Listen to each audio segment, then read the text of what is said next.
Bonjour, moi c'est Basile. Je suis directeur technique à Radio Salaman, Garoua, dans le Nord Cameroun.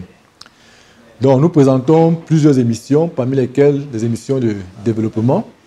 Et ils sont multiples, dans la mesure où nous avons compris que Dieu voudrait le développement holistique de l'homme.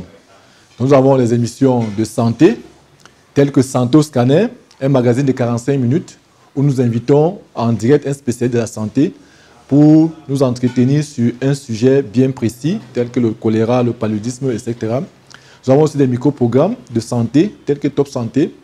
Et en ce qui concerne l'environnement, nous avons des émissions sur l'environnement, des émissions sur l'éducation, telles que Éducation pour tous, où un enseignant est présent à l'émission avec autour de lui des inspecteurs et les auditeurs ont la possibilité de poser des questions en direct. C'est une émission d'1 heure. Nous avons aussi une émission sur le droit, questions de droit, où nous avons une spécialiste de droit qui a commencé la radio avec nous, en la personne de Madeleine, qui présente des émissions avec un maître, un personnel, un greffier de la justice, sur des thèmes relatifs au droit des citoyens. Il parle aussi du droit aux actes de naissance, parce que c'est un problème dans la région où les enfants naissent et puis les parents ne font pas des actes de naissance.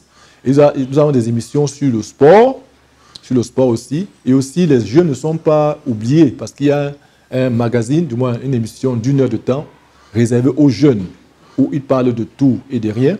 Bref, ils entretiennent les jeunes sur des sujets d'ordre, du moins qui les concernent particulièrement. Et nous ne manquons pas de mentionner d'autres émissions telles que ceux qui portent sur l'élevage. Oui, parce que notre zone, c'est une zone vraiment où l'élevage bat son plein. Donc, comment élever les animaux, la santé des animaux, comment s'y prendre pour pouvoir développer l'élevage et même les différentes périodes, telles que l'élevage pour des poulets, des porcs, ainsi de suite. Par rapport à la santé, puisqu'il y a la santé, et ça diverge, il y a la santé maternelle et infantile, puisqu'on constate qu'il y a beaucoup de mortalité infantile. Donc, on fait plusieurs émissions pour pouvoir encourager les femmes de faire des visites, par exemple, prénatales. Oui, parce que dans notre région, puisque c'est une région un peu musulmane, islamique, donc les gens ne sont pas l'habitude d'aller à l'hôpital pour pouvoir faire des visites prénatales. Donc on encourage dans ces émissions de santé les femmes à faire leurs visites, leurs consultations prénatales.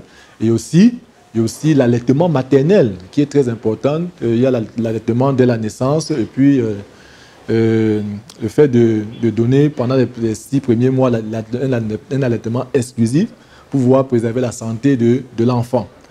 Est-ce que vous avez un médecin attaché à la radio qui vous conseille? Nous n'avons pas de médecins particuliers, mais nous avons des médecins chrétiens parce qu'il y a des structures chrétiennes dans la ville. Il y a des structures chrétiennes telles que Jésus sauve et guérit, où nous invitons ces médecins-là qui sont disponibles à tout moment lorsque nous appelons, pour pouvoir, puisque ce sont des chrétiens, pour pouvoir apporter leur contribution. Et vous avez un retour des auditeurs? Oui, nous avons un retour des auditeurs, puisque pendant le magazine de santé, par exemple, les auditeurs posent des questions en direct. Donc, en direct, ils posent des questions à la personne ressource, au médecin que nous invitons. Donc, ils peuvent, et puis même, après les émissions, puisqu'on a des lignes ouvertes, ils peuvent envoyer des messages pour poser leurs questions qui sont traitées dans l'émission suivante. Merci. Je vous en prie.